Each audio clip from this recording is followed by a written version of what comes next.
Welcome to the Hagströmer Library. This is the historical library of Karolinska Institutet and the Swedish Medical Society. My name is Hjalmar Fors. I'm head of the library, and behind the camera here we have Carrie Greenwood. Hey. Hey. And today I'm going to talk about a theme, East and West in the 17th century. It's part of a series of short films where we show samples of our collections of books, manuscripts and objects from the history of science and medicine. Spice and medicine were some of the most important commodities traded between Europe and Asia in the 17th century. And spice and medicine was kind of the key driving force behind much of the intercontinental trade of the period. And we have an example here from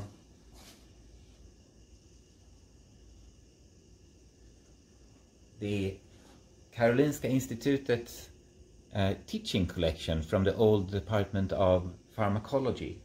And what you see here is opium pods. And if you look closely, you can see that they have been cut. And it was of course of interest to Western apothecaries to know how these commodities were produced, where they were produced, and by whom. And for this reason, collections like these were created. And here you can see a cut open opium pod and the tools used for extraction. And all of this for teaching purposes for future medical doctors at the Karolinska Institutet. But this is, of course, not 17th century, but much, much later. Let's return then to the 17th century. It's not so much that commodities was the only thing that was of interest.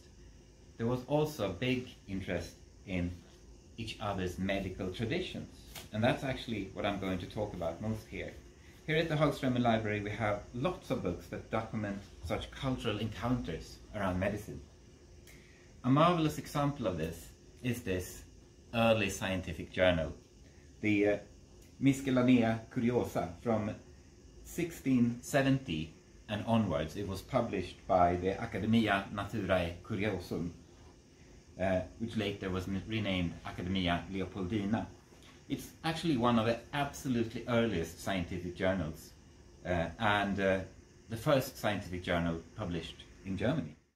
And we have brought up this really nice set, or actually just a selection of the set, bound in a really nice contemporary vellum.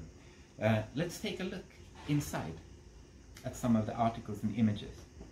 And I have brought up here an article by Hermann Nicolai Grimm.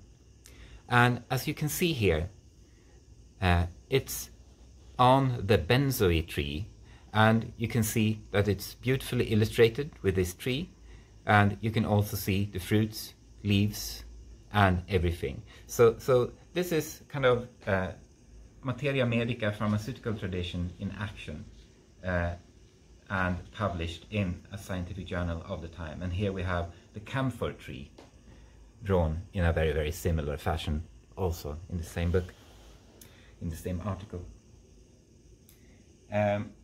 Who was then this Hermann Nicolai Grimm? Well, he was a ship surgeon and a medical doctor, employed by the Dutch East India Company, and the author of several works on medicine and medicaments, especially from contemporary Indonesia and from Ceylon or Sri Lanka. Over here we have another of his books, actually his most famous work. This here is his Compendium Medico-Chemicum. And if you zoom in, Carrie, on this frontispiece, you can see how amazing it is with these entwined snakes and all the tropical leaves. And also, if you look really, really closely, you see that there's lots of chemical instruments, glassware and chemical symbols. And all of these things all end up not in roots, but actually in cornucopias. And the cornucopias emit chemical symbols as well.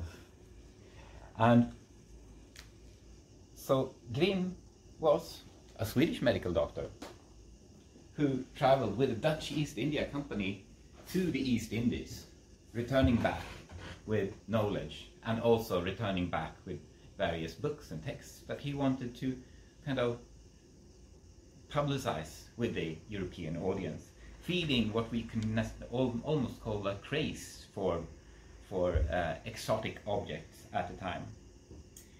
But how comes that these findings were published in a German journal by a Swedish author?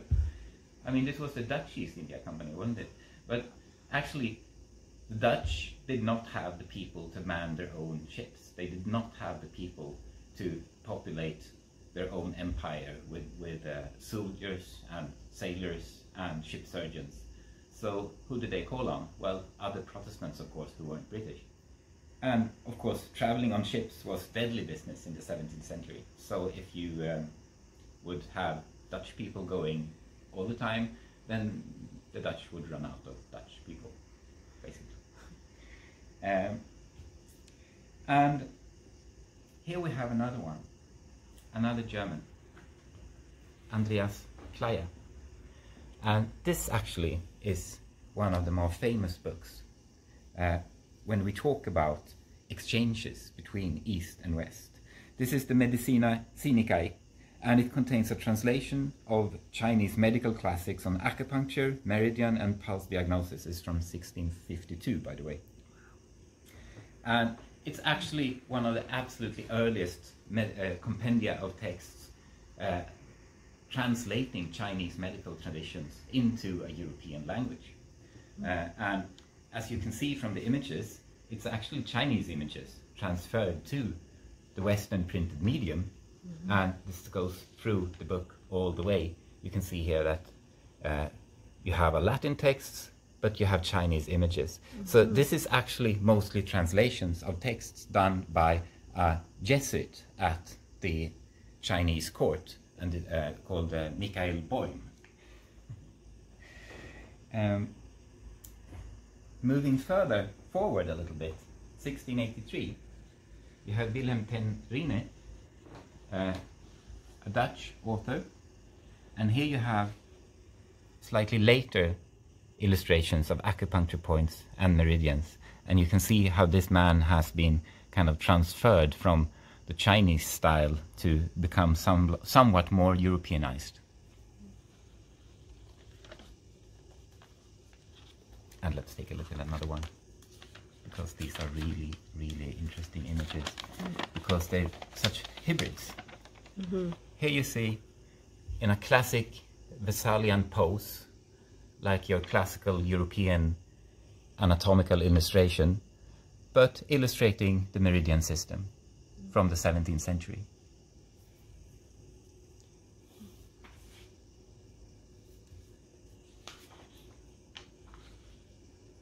And I will just show you one more thing.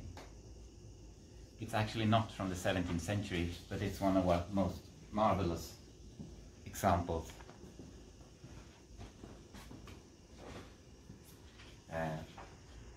From the late 18th century, early 19th century. And this book here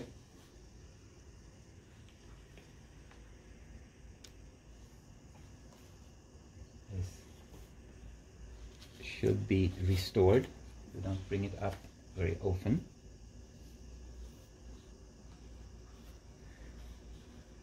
But you see, this book is a Chinese book, and it's accompanied by a letter from a Swedish young man,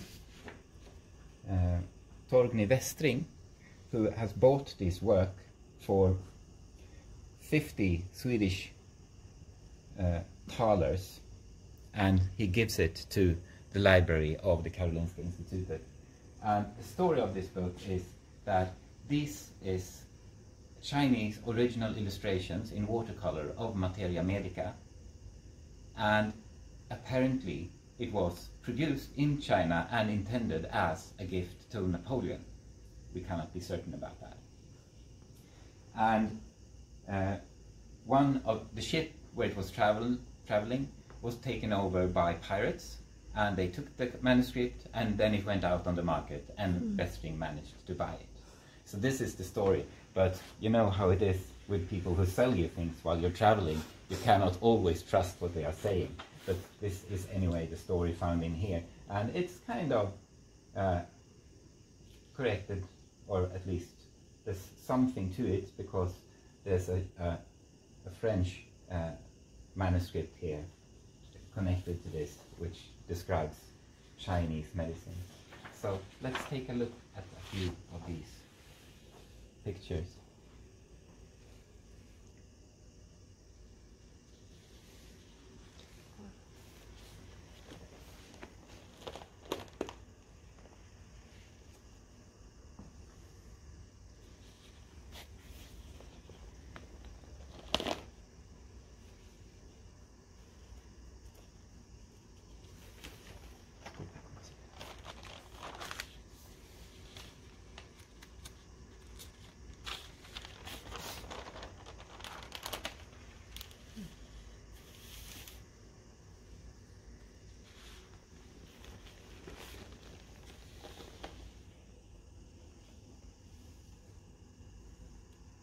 And you can see the beautiful colors. Absolutely beautiful. Are they all hand painted? Yes, everything hand painted.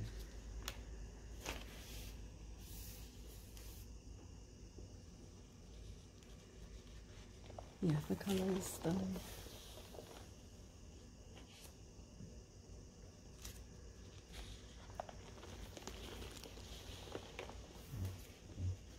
Let's go back a bit. Each and every one of them could be used for wallpaper or whatever. Absolutely wonderful.